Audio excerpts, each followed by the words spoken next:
So I have like one fun thing I get my clients to do with their kids, and I invite them to either make a list with their kids, like, okay, what are cool things you want to do? Like, where would you gotta go to visit? Or you can either do a vision board, and then get them to, like, it's like almost like a Santa list, but it's like whatever way you can do it with them. And then we're like, okay, so there's 20 things on this. Right. Well, let's go around and let go of 20 things. Let's like make space for the 20 things to come into our lives. Okay. And put that list up, and they can, so it's like teaching them a little bit of manifesting, but also that if they want new things to come in, they have to let go of other things. Hi guys, I'm your host Megan Van Diepender, and this is the Empowerhood podcast. I'm so happy to have you here. Motherhood is hard, and we are going to talk about all of the hard things that just are not talked about enough. So buckle up and enjoy this episode. Hi Patricia. Hi there. How are you today? I'm good, thank you. I'm sitting in Greece, in Kefalonia, and there's a storm brewing up outside. So I'm going to be tucked in for the next couple of hours at home. Oh my goodness, I can't believe you're in Greece. That's like on my bucket list for sure. How is it? Oh, really? Oh, it's amazing. I have been here every summer for the last 5 years. And yeah, I just fell in love with it after coming for a week. My husband and I came back. Now we've been here for 8 months this time. Wow. So yeah, we love it. Oh, that's incredible. Well, you're going to have to tell me all about it at another time because, yeah, I definitely want to visit soon, and you'll have to tell me where you've been and what you love and, yeah, all of it. Yeah, so everyone out there listening today, we have Patricia Lohan here with us, and she is a Feng Shui specialist. Am I saying that right? Yeah, perfect. Okay. And she mostly works with women, but women and families, to bring peace, abundance, prosperity into the home and energy, right? Good energy. So I'm so excited to pick your brain about this. But why don't you start off and tell us a little bit about you? Who is Patricia? Yeah, for sure. So I am from Ireland. I'm from the west coast of Ireland, and I've been doing feng shui since I was 15. I've been always interested in this, and I just love helping people have, more joy, more ease, more flow in their life. I started out on this journey through training in yoga and then lots of other holistic practices. I worked with a lot of kids and neurodiverse children, and then it led me to working with people in their homes and seeing how we can bring them harmony into their homes. So yeah, it's been a fun journey. I love travel. We live in Greece, but we lived in Bali for a couple of years, and I've tried out New York and Slovenia and Italy. But now we just love Greece, and I've got my husband who works with me in my business and our little dog, Toby. Oh, that's amazing. So you said New York. So I'm in New York. Were you in New York City or? Oh, yes. So we ended up living in Soho for the summer. Oh, nice. So we'd like 3 months in Soho in the summer. It was warm, but it was amazing. I've always loved New York, really, really just loved it. And we had a fantastic time. And we did consider like moving there. So maybe sometime we will end up in New York or maybe Long Island, because we loved being out by the sea and being able to go back into Manhattan and have all of the fun there and the activity and vibrancy. So yeah, we tested loads of places, and it is definitely on my bucket list. Nice. Oh, that's awesome. So tell us a little bit about Feng Shui. So what is it? Why do you love it so much? And how did you start when you were 15? That's very young. I know. So Feng Shui I like to describe it as acupuncture for your home. So it's all about balancing the energies of your home. So at the beginning, we talked about bringing energy in. It's not necessarily about bringing energy. Energy is coming in anyways, regardless. Okay. But it's making sure that the energy that is in your home is balanced and happy. And when you translate the characters into English, the Chinese characters of Feng Shui into English, it means good health and good harvest. So it's really all about creating a happy, healthy, wealthy home for everybody in it. Okay. it's 5,000 years old. And actually, the other day on a podcast interview, the guy was like, and it was banned. And I was like, it was. And I don't usually like bring that in, but I Oh think no. it's fascinating to know that it was actually illegal in the 90s, like 80s and 90s, to practice it in China. Like, because, during that communist era, it was seen as something that is very empowering for people. So obviously they Wow. did not want something that's so empowering in the hands of the people. So some of my teachers would have been training illegally and would have fled to be able to continue the practice. Oh So wow. it's stuck around for 5,000 years old. It's overcome being banned and being brought back, and it is still flourishing and thriving. I've seen so much amazing success for myself, but also for my community with this practice.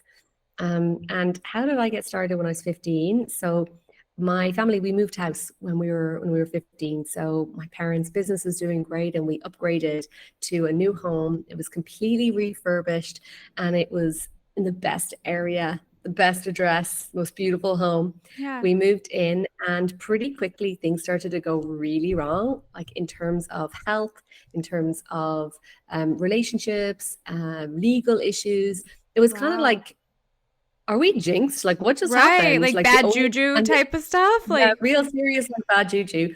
And it continued while we lived in that house. And I was about 15 at the time. And for some reason, I came across this practice. I don't know whether I heard it on like afternoon TV or something, but mm. I asked for books about it for Christmas. So I got books about it. I was doing my own room. Then I actually made my parents hire someone Oh to my come and feng goodness. shui our house. So I just knew there was something in me. And I remember talking to a coach years ago and saying this. And she was like, well, your soul knows what you're meant to do. It just can take a time for you to catch up with it. Yeah. Um, so I really was completely hooked by it. I then kind of went on a very, I don't know, away from that more alternative interests into studying business and, was very much down that like corporate business route. Okay. And then I quit it all and headed to India and trained as a yoga teacher and started opening up to the lots of different energies. And that's Yeah. when I brought feng shui back into my life, when I wanted to call in love. And I decided to call in love using my apartment. So I started doing the feng shui in my apartment, and like very soon after, I met my now husband, who had also feng shuied his house. No way. I mean, that was Yeah. one of my So questions. Like, how do you feng shui a husband? Like, so this I is like know. manifesting that type of energy to bring him to you. Is that what you would call it? Yeah, and I like to think that like feng shui is really about the missing piece of the jigsaw with manifesting, because we're all about like the vision, the Mm-hmm. intentions, the affirmations, the pictures, the Yeah. visualization, like all of that, and the journaling. Like you can do all those fun things and Mm-hmm. feel the feelings, but if your bedroom is not ready and there's no space for someone in your bedroom and it's not set up in alignment with that, it's literally still repelling love. So it's about setting up your environment for what it is that you want to call in. Yeah. And, feng shui can be often like misunderstood because they think it's about like moving furniture. And, I did do some moving of furniture in that bedroom, but it wasn't really about the furniture's like position of it. It's more about the energetics and the aesthetics of the room and how I intentionally made space for someone to be in my bedroom. Okay. And that is what I like to say to people is like, you can make your home like a vision board for your future, or it can remain being a shrine to your past. And Mm. this is something that you have, within your control. There's a lot Yeah. of crazy stuff going on outside out in the outside world, Yes. but we all are so blessed if we're listening to this. We have a home, Yes. and like it's our job to really, it's the sanctuary for our bodies, for our families. It's our Yes. safe space. Yeah. And Yeah. creating that sanctuary is really important, and it can have a profound impact. Yeah.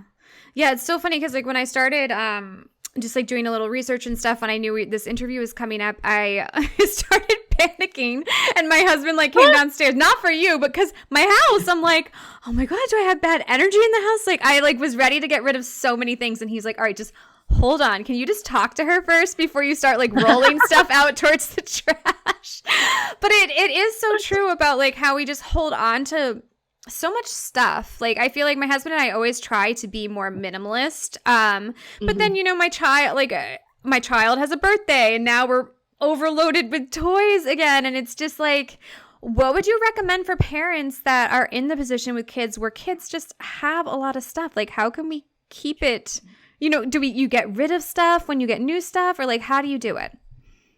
I think it's a dance between all of these things. And it's also about defining things, like a lot of people sometimes when you start like going down the kind of Google route of like what's going on in the world, like about feng shui, you're like, oh no, like I don't know if you can hear the mad storm that's going on outside. No, I can't. It's like a crazy storm and lightning and everything. All our furniture is blowing around outside. Oh Sorry. I was like, what? no. So I'm distracted. I'm sorry. Oh, that's Um, okay. so when it comes to kids having so much stuff, yes. So what I like to do is say, there's a few aspects to this. Number one, it's like about like what is clutter. It's like the definition of what is clutter. Like for me, clutter is not the the dishes on the counter. It's not the laundry room where the laundry is being moved. Okay, it gets a bit busy, and it's not the kids' playroom where all the toys are scattered all over the place, because that's called life. I Yeah. really want people to come into that. That's life, and you can still feng shui your house having all of those things, because ultimately all those spots are going to. It's just moving, and the chi is moving. Yes. What's more of a concern to me is where is there stagnancy in the house, as opposed to where is there like kind of the life stuff. So it's diving a little bit deeper and looking in spaces that things aren't moving. Okay. So the kids may have loads of stuff, but this is where this whole idea of, oh, we'll just get another storage container. And I'm like, don't get another storage container. Get rid Okay. of the storage containers, because Okay. they disguise that, we can go into a playroom or a kid's bedroom and see it and be like, oh, this is quite organized. But Yes. organized doesn't mean good feng shui. Organized can often mean invisible clutter that is Okay. creating stagnancy. And every part of your home represents a different part of your life. And even like the kids' bedroom or your bedroom or the living room, if there's some of those little spots that have, boxes of toys that have been there for 6 months or 8 months and haven't been touched, do the kids miss them? How are they ever going to Right. miss them? If it happened to go boom, boom, boom, boom, boom, out the door, and then you're like, oh, look at this, I feel some freedom. Yes. So that's, first of all, I'm like, minimize the actual storage spaces and have less space to store children's toys. Okay. So the same goes for books. We had this experience in our house a few years ago. I had 4 massive bookcases. So what's on all the bookcases? Of course, you're going to fill them up. Right. So if you don't have the bookcase, you don't need all the books. And Yeah. then you're like, why am I keeping all these hundreds of books? Am I ever going to read any of them again? And if I am, which ones? Right. Right. So and I think this is also an important thing for parents to be like role models for the holding on of things. Yeah. Okay, if you're good at letting go of your books and your clothes and kind of constantly just like this is worn out, or this is not working, or actually I don't use this anymore. Yes. You're the kind of like the lead in this. Yes. And with kids, it's like one of the most powerful things you can really train your kids to get used of is letting go. Because when they physically let go of things, they're also going to be emotionally and mentally able to get let go on a better. Like it's all like symbolic. So they're letting go physically, but also it's all those deeper levels, and that can really make a massive difference. So I have like one fun thing I get my clients to do with their kids, and I invite them to either make a list with their kids, like, okay, what are cool things you want to do? Like, where would you gotta go to visit? Or you can either do a vision board, and then get them to like, it's like almost like a Santa list, but it's like whatever way you can do it with them. And then we're like, okay, so there's 20 things on this. Right. Well, let's go around and let go of 20 things. Let's like make space for the 20 things to come into our lives. Okay. And put that list up, and they can, so it's like teaching them a little bit of manifesting, but also that if they want new things to come in, they have to let go of other things. Okay. And it doesn't necessarily need to be a physical swap out, it could be an experience, or it could be good grades, or it could be, fun, like I want to go to the park, or I want to travel here, or have this for my party, as you talked about the parties. Yeah. And like feng shui for me isn't really about minimalism, but it really is helpful for you to become more conscious of what's coming in. So, Okay. for example, you talked about the kid's birthday party, a Right. birthday, and all the presents. So then it's like, okay, in my family, for my nephews, I have a thing with my sisters. I'm like, I'll buy them experiences. Mm-hmm. I'm not into stuff. There's like, they have enough stuff. So that's up to you then to be, okay, well, what's your boundary around things coming in? Is it give them an experience, or let's pull together for something that they really want or need? And you become like a better, it's better boundaries essentially, because it's your house. It's the stuff's going to come into. Absolutely. Yeah, we're kind of just coming up on this phase because my daughter's getting older. So, she has a friend's birthday party where, the friends buy her gifts. And we have tried to, do other things like, bring food for the local food pantry instead of a gift. And somehow we still end up with like a pile of gifts. But we do we tell her, we're like, when stuff comes in, then we need to get rid of some old things that you don't use, any longer, and try to balance it a little bit with that. I love the experiences. I mean, we're already talking about that for Christmas. What experiences can we do together with your cousins, instead of getting toys that, you don't need, that type of thing. And I do love that. And so with the experiences though, as well, like, would you still create space, like do a list like that, like you said, to create space in the house? 100%, because then they can let go of physical things to make space for it. Like, so I've had a client who had and this all unfolded from a client who was just like, my kids go away at the weekend to their dad's, they come back with a load of junk stuff again, and the house is full of clutter again, and it's more stuff.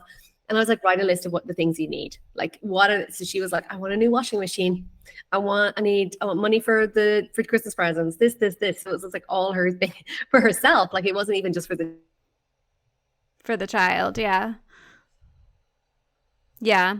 I mean, I love that. I mean, I want to make a list for myself. I definitely want to make a list for my daughter as well. I mean, do you do this at all times, or would you do this just around the holidays, or is this just like if you're struggling with clutter, would you just decide to make a list and that would create space type of thing? I lost you.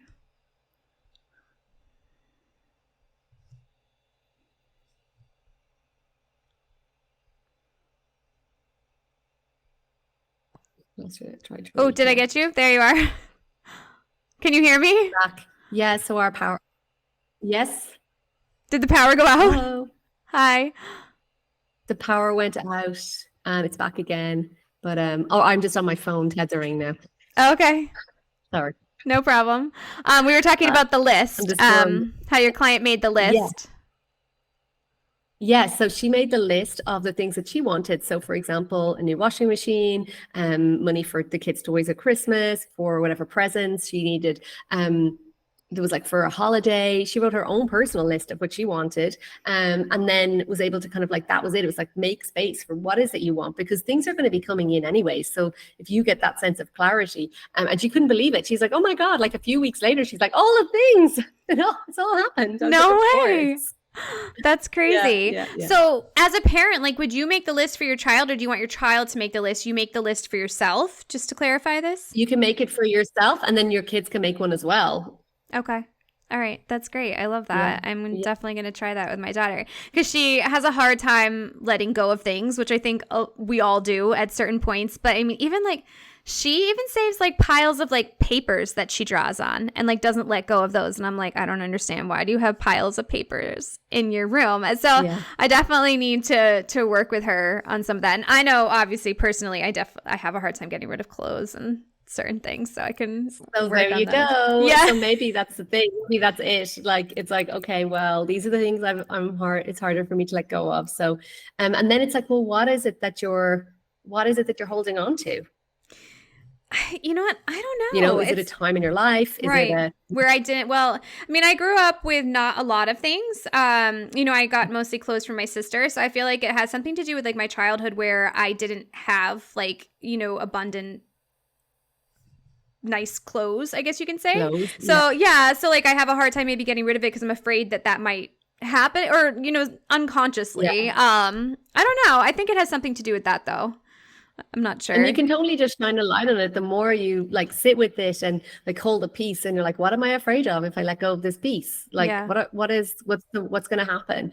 right. And I had a massive clear out of loads of clothes years ago, and I just realized they were so attached to like my exes and a different kind of life that I led, and Yeah, it was actually pretty toxic. When I was like, I know they yeah, were expensive and beautiful clothes, but it was not the lifestyle that I even would even want to be near right now. right. Right. Yeah, I love that.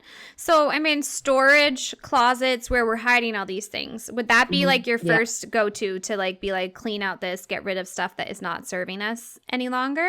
I For me, for sure, because like if you think about back to feng shui, like acupuncture for your home, it's Mm-hmm. like where there's stagnancy, we want to remove it and kind of bring flow. Yeah. And don't if you say that clothes are difficult, don't start with clothes.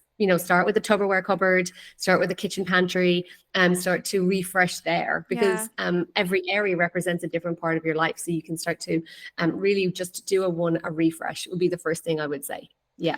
Yeah. I mean, that it's kind of crazy because I feel like in America, we have these big houses or whatever, lots Mhm. of storage space to put stuff, but then you're right, it never gets used. I mean, besides decorations that you put away until the season Yeah. comes up or whatnot. But I mean, if I think of my storage that we have in our basement, I've been saying for months, I'm like, we need to do a clean out and donate some of this stuff that isn't used any longer.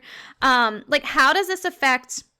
So this keeps us from bringing in abundance into our home.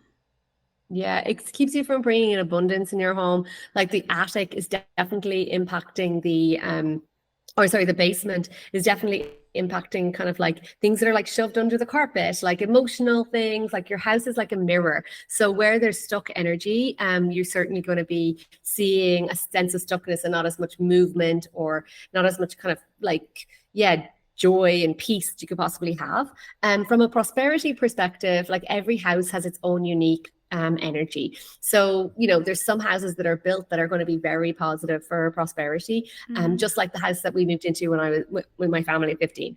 Money was not an issue. Like it was a very, very good house for money. But if everyone's sick and everyone's fighting and there's loads of legal suits, like no amount of money is going to be, helpful. Yeah. Really, it's not going to be, it was useful, but not going to be the best thing ever because everyone was like in a very terrible space. So the same thing, there's houses that are very good and not so good for money. The same goes for houses that are good supportive for people. That's based on the year that they're built. Okay. So when we do feng shui, we're analyzing like based on the year it's built, the shape of the house, the external energy of the house, because this practice, when it first came into evolution or when it was first kind of created, it was like, okay, well, let's look at the land and see where we're going to put this house. Mm. Let's look and see. We don't want it too close to the water because that's going to, the river could flood. We don't Yeah. want it like up on the top of a hill because it's really hard to get up to. Let's put it with some support, some mountain support. We don't want the wind to be able to get at it. So where's the best light? So it was Mm. very much intentional. And that means that it's going to be a very safe, secure space. And this now we know houses, it's like here's some plots of land, let's like put up these houses. And when feng shui started to evolve, we basically rebalance a home so that it does feel like it's fully connected to nature, and we'll bring in the elements to harmonize it because it's linked with traditional 5 element theory. So we're working with the elements to bring in. So, clutter and stuff is definitely one aspect of the feng shui Mm. and of the impact of energy in your home. And it's something that everybody can start with today. Yeah. And you don't have to do every part of your home today. Like that would possibly be way too scary, but you could go into the kitchen and do a little bit and, build up that momentum. Yeah. So you could for sure. Yeah. No, you're talking about the bones of the house, right? So can any house be helped even if it has a bad energy, or are there Yeah. houses that are cursed or So, every house, basically when we feng shui a house, like I've never told anyone to move house. And there's some houses that are going to be more auspicious than others, but there's always something that we can do to improve the energy. So it's not about feeling doomed, and that was that was, you said, you're like, oh my God, when I started doing the feng shui, read about feng shui, I was like, oh my God, our house. And I'm like, no, and that's one of the things to recognize that, you know, you're never going to get a perfect feng shui house. There is always going to be something that could be improved or Right. changed. Currently we live in a house here in Greece, and feng shui experts would say don't live in a house where the front door faces to a bathroom. Ours does. We still have a great business. Things are fine. Like, because I still balance every other part of my home. I didn't like blacklist this house because of that one thing. There's never going to be one defining thing that is completely jinxed your house. Okay. So it's and oftentimes we think it's more about like the structural, where the kitchen is or where the stairs are, because of this is here. And it's not about that at all. It's about the energy. So it is. But and the other things can kind of make some different kinds of impacts, but it's never so serious. Okay. Now, what did you say about the bathroom? Like, what does it have to do with the bathroom? Talk to me about that. Oh yeah, so the front door coming into the bathroom. So the bathroom is a place where you let go and you release. It's also associated water. So when you're bringing the energy into your house, which is your front door, which is the mouth of your home, and if it's coming to the bathroom, would say, if the bathroom door was left open and the toilet seat was up and the sheet coming in facing the door, we haven't experienced anything negative here in our house, but it's more of the structural setup of a house. It's it's not the auspicious location of a bathroom in a house, but it's not, there's other things that we will do to mitigate it, and I'll put specific remedies in specific places to make sure that it's okay. Okay. So what would you do? Like, so the bathroom, you're saying you should like keep the door shut, or what is it around the bathroom? Whether your front door is, it doesn't adjacent to matter. It doesn't, regardless of whether your front door is facing your bathroom or not. It's more about wherever your bathroom is, it's a good idea to keep the doors closed, to keep the toilet seat down, because that's just for keeping the prosperity in, as water is very connected with prosperity. Okay. Okay. I like that one. That's a good one for my husband. Yes. The automatic toilet seats that close, and automatic doors. Yeah. That's what I say to people. Get those Okay. hinges that the doors close automatically. That's great. That's great. So you work mostly with women, right? So how do you empower women with feng shui? So essentially one of the big things about feng shui is that like every part of your home represents a different part of your life. Mm-hmm. And this is an amazing holistic practice to be able to look at and reflect on, well, what do you want? So when people come into our world, I say to them, like, what is it that you want in your life? Like, what do you want for your family? What's your vision? What's your vision for your health? What's your vision for your career? Like, what's the impact you want to make in the world? Like, how do you want to shine your light? How do you want to see yourself and your relationship flourishing? So, when you start to balance the energy of your home, you're really tapping it into kind of universal source energy, and you're making your home this harmonious environment to plant these seeds of intention. And what I see is, people will come into our world when they're feeling like something needs to change, whether it's in their finances or their relationships or their, for their kids. And when we start working with the energy of the home, it starts helping everybody come into more flow. And then we start to see them kind of step up into their power. So my program is called Powerhouse. And essentially I see it like a portal where women come in and start, change your environment and then changing their life. So a bit like I talked about, I set my bedroom up for love. Mm-hmm. I work with clients to set their offices up for success, to look at their bedroom for a relationship. Let's work with your kids' bedrooms to make your kids sleep better so they're feeling better, and then everyone's happier. How can we look at what's in your space and how is it impacting you, and does it align with your vision for where you're going? So it is a very empowering practice, because you start to take control of an environment that can really support you on so many different levels. Yeah, I love that. So you would do that in the home and in your office as well, kind of create that same energy. Sure. Okay. Yeah. Now for my audience is mostly moms, women that are pregnant or, postpartum. Is there a way, so they're going into the hospital to have a baby? Like, is there a way to set up the energy well in the hospital? Yeah, for sure. So, um, the first thing I would say with this is a lot about the intention. So if you know where you're going to be going, the idea of like it's probably a bit trickier with that. Like, but most hospital rooms or the hospital bed is with the head to the wall, and you can Mm, see the door. This is actually a best feng shui position for everyone's beds. That's like for children and for parents and for everyone. okay. And if you are going into a space like that you don't know and you're going to be there, you could bring some like either some like some kind of space clearing spray, like clear the space. So like in a hospital, I think it's a little bit unique. So I'm like we wouldn't be lighting incense or sage. So I'm Right. like trying to think of an alternative. I mean, we could bring in some rose water or Hmm. some space clearing room spray. For sure, maybe you could bring in some kind of crystal to keep you grounded and connected to the earth. Okay. Even a photo of yourself and your partner would be really useful because it's just like, well, this is, or your family. So you're really creating a little sacred space for you and what's going to make it feel sacred for you and special for you. Maybe you have a blanket or a specific pillow that makes you feel good, Okay. and nurture and look after yourself that way. And that's really what you can do is thinking what's going to make me feel more at home. Okay. So almost like making you like you're nesting there. You're making your own little nest of like Exactly. what's most important to you. Exactly. Okay. Exactly. Yeah. Now, rose water, like what is that's just like cleansing of the room? Yeah, so there's specifics. You can get like specific room sprays that are like for clearing. So they Okay. would often be with like sage or with Palo Santo, or like even like a lemon or a citrus would be very refreshing and cleansing. But Mm, then so you can get these beautiful space clearing sprays.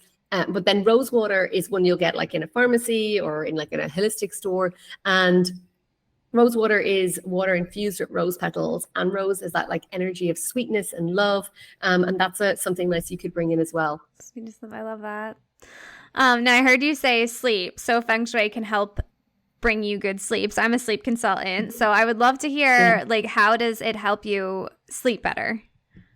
Yeah, for sure. So there's some just real significant do's and don'ts when it comes to bedrooms and Mm, sleep. And regardless of what the part of your home represents, it is important to be really mindful of the bedroom space. And I would say the very first thing is the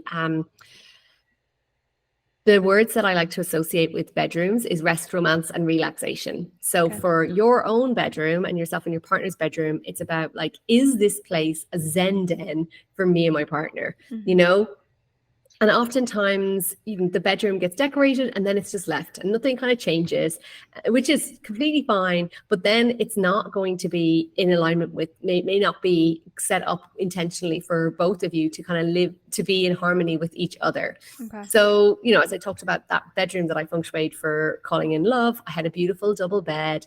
I had really nice linen. I had really nice pillows. I also had two bedside tables, two lamps at equal sides, Hmm. equal size. So that's that sense of like harmony and balance. Okay. And then the artwork is important. So most of the time in the bedroom, we can find art that can be a little bit not really aligned with that theme of rest, romance, and relaxation. So for yourself and your partner, I would recommend having a picture of yourself and your partner on a really great day in your bedroom. Hmm. And if you did want to call in love, bring in a picture of, if you're single and you want to call in love, bring in a picture of, a couple, whether they're walking hand in hand along a beach or doing the kind of activities that you love doing.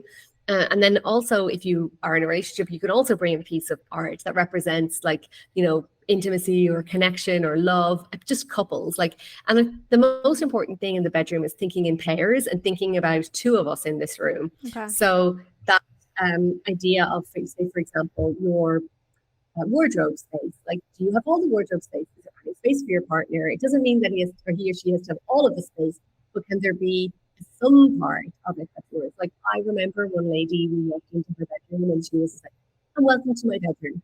And it was not like our bedroom, it was my bedroom, but it Okay. was all pink. There was like angels and fairies and oracle cards and all this stuff all over the room. And this guy did not get a word in edgeways. Like, he just didn't, you wouldn't even know he slept in this room, you Right. know?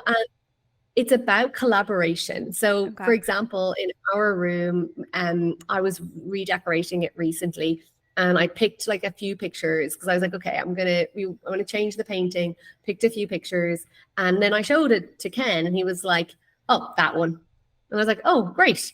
So, I narrowed it down to these are the ones I like, and then it's like, and we picked it. So it was like collaborative, and we looked at different Yes. things, and we're like, what's the colors? So it doesn't need to be overly feminine, but not overly masculine. Okay. So somewhere in the middle. And then the other thing about your bedroom is like making sure that it has clear boundaries from like work, from children, and from other people, and from exercise. So some of the things I don't recommend in your bedroom is family photos. I don't recommend photos of any family members.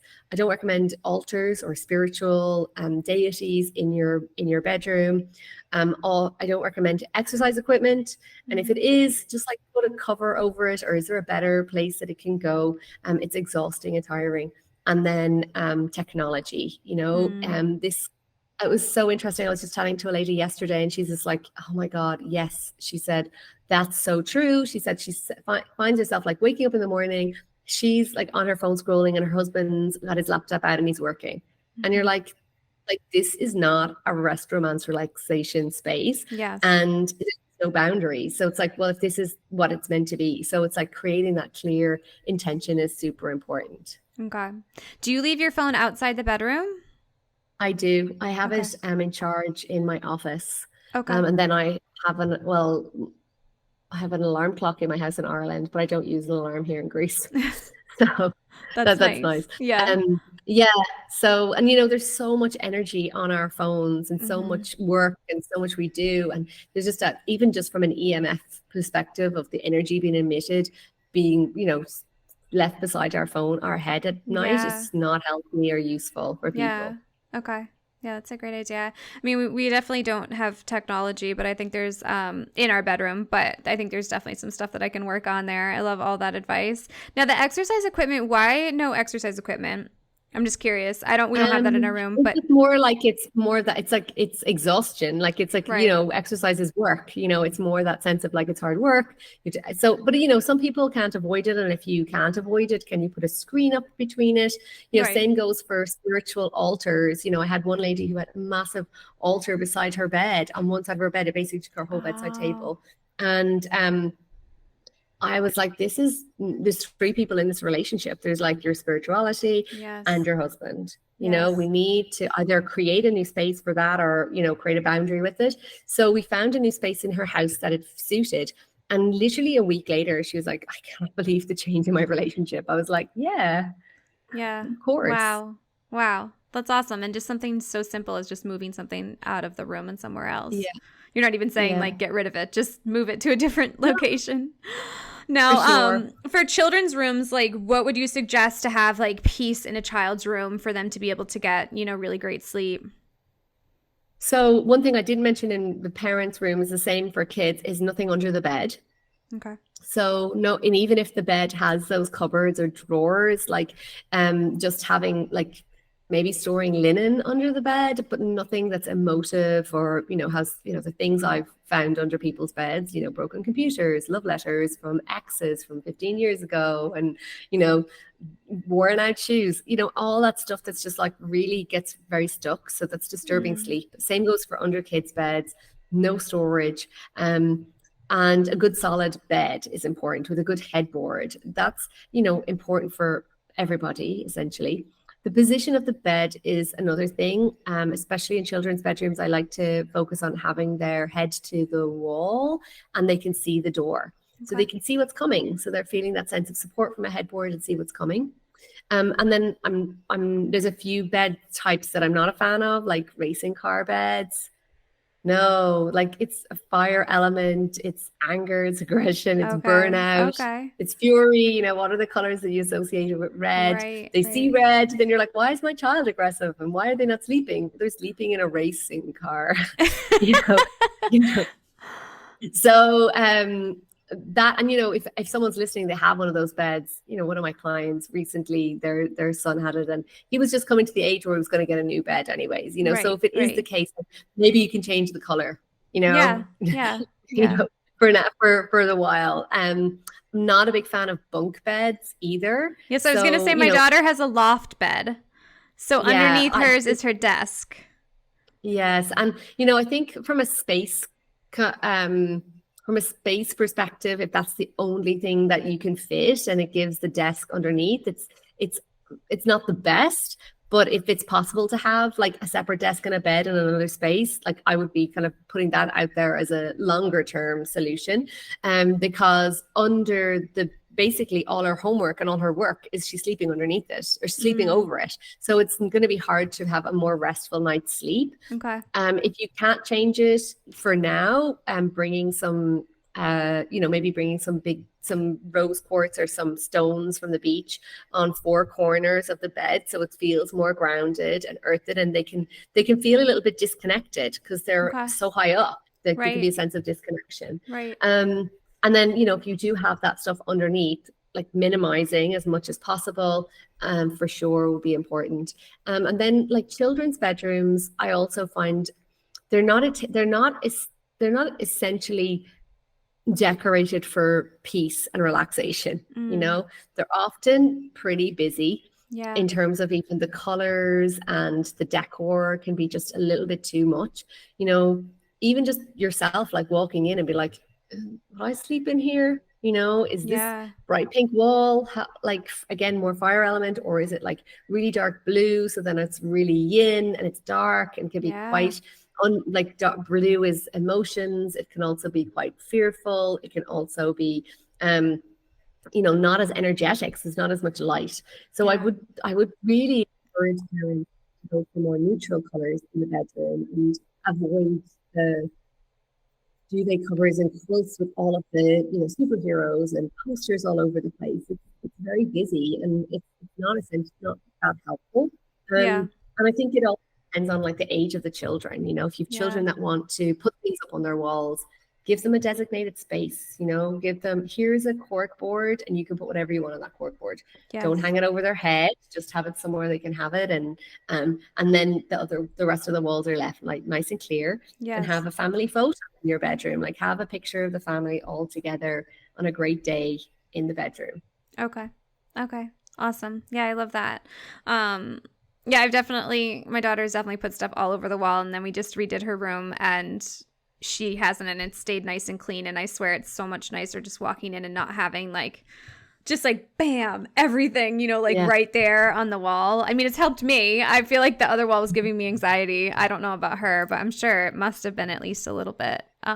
Yeah, for sure. And you just felt it. You're like, so it's like bam, exactly, and this is where we have to also like, tend to our own bedroom, make it feel like a sanctuary. And then, they'll just pick that up as well. Like, is it well tended to? Is it nice? Does it feel zen and relaxed? And yeah, it's really helpful. Yeah, that's great. So, I mean, this is all like amazing advice. I can't wait to get started on it. So tell us a little bit about Powerhouse and like what you do within Powerhouse. Yeah, sure. So my members come into our community, and they actually submit information about their home. So it's a unique version of an online program, because essentially you still get like customized and personal feedback on your home. So you'll send in your information, we'll create your personal report and tell you what you need to do in your house to balance it. And you work through the program to learn how to implement and how to upgrade and feng shui the space eventually. Okay. And it's just a journey. We have a beautiful community of women from all over the world. We've 7 days a week support in our community, and that's what's been just so fun, is just a lot of women with a bigger picture for their lives, that want to step up, that want to create an environment that's harmonious for themselves and their family. And it's been so fun, because you said that you work with, moms who are like expecting or just postpartum. We have, women who've come in who've like manifested babies, or ones that have little kids, and we're functioning their little bedrooms to get better sleep. Or then we're helping others like get better grades in school by setting up their desks And Okay. we've just seen it all the way through to other moms who are in our community that have their children, getting into the universities that they want to. And like, Yes. what do I need to do to set up my space for this, or set them up for this, or to help them get the school they want? And so it's a very, vast and beautiful journey that we've seen, all the moms go through, but also their kids as well. Yeah, I love that. Now, where do you see yourself in your business, 5 to 10 years from now? What do you want to do? Um, what do I want to do? So we've just re-recorded our Powerhouse program, and to be honest, I just really want to get it out to more people. Like, Yeah. I'm really committed to this program and to helping more women become powerhouses and use this practice to Yes. support them to flourish. So I know I do have I definitely have another book in me that I'm going to be working on in the next couple of this year, come Yes. next year, and started to come through this year. And it's kind of internal feng shui and the external, like supporting women Okay. to one, set up their home, and then to flourish themselves. So I just see myself doing that. Amazing. Maybe living in Greece in the summers. I know, I was gonna say I love the Yeah. travel. Now, what are the books that you have Yes. so far? I know you've written 2 books. What are the names of those books? hmm So I've written a book called A Happy Home, Okay. a guide to creating a happy, healthy, wealthy life. And I also wrote a book of how to become a business powerhouse using feng shui. Okay. And I wrote that because I have a lot of entrepreneurial friends, and they used to be talking about different things going on in their businesses. And I was like, oh man, like I bet you something. And a lot of the online entrepreneurs I knew all worked from home. And I was like, oh my Yes. God, if we just feng shui their house, like this is going to change. And they're going to Yes. get, they'll be like, I have staff problems or employee thing. I'm like, oh, I just wish I could give her the like do her feng shui report and be like, well, that's going to help there, Yes. because it helps on a personal, but also on a career and business aspect as well. So that's really to reframe that. Oh, that's amazing. I mean, do you think the books are a great place to start? To read them and then kind of move on to Powerhouse and get a Yeah, report sure. and So there's tons of resources. The first is obviously I have my books, or you can come onto my podcast, Powerhouse Feng Shui. And then I have a mini course that I've created, which is called Feng Shui 101. And that is a really easy way to step in and learn more about Feng Shui. okay. It's $9. It's available on my website, and it kind of gives you a big introduction to Feng Shui, how it works, but also some action steps to get started with it. Awesome. Now, what Yeah. is your website so I can link it below? Where can we find Yes, you? so my website is patricialohan.com. Okay. All right, awesome. And on Yeah. Instagram, or is that your major social media platform? PatriciaLohan.com is also my Instagram. That's my personal Instagram. And then I have Powerhouse Feng Shui for work. But if you go to Patricia Lohan on Instagram, you'll see the Powerhouse one there as well. Okay, perfect. Well, I know I'm so inspired, and I can't wait to do your one-on-one class and probably your Powerhouse class as well, because now my husband's like inspired too after I was talking about all of this. So I can't wait to create better energy in my home. I think it's so cool. And like I said, I work with children, on their sleep, and I think, just all you said about the bedroom, I think that could be so helpful, with sleep So and helpful. just yeah, and just for us as adults too, just to get better sleep for ourselves as well. Well, thank you so much, Patricia. This was wonderful. And I can't wait to share and get you out there. Thanks a million. I appreciate it. I'm sorry you lost your power too. I hope that comes I back know. soon. It's all good. And the storm's gone. Oh, so good. it's like it just came so quick, but I'd say it's just gonna keep going. It's just the season for it now coming in Greece. We've been blessed all of October so far. So Oh, that's good. Well, I hope your furniture is okay. That was flying all around. I know, I was like, what the hell? Now you can go check it. Exactly. Well, thank you so much. It was great to meet you.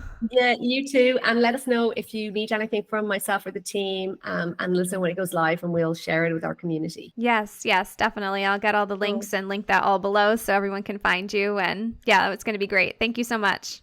Perfect. Thanks a million, Megan. Have an amazing day. You too. Bye.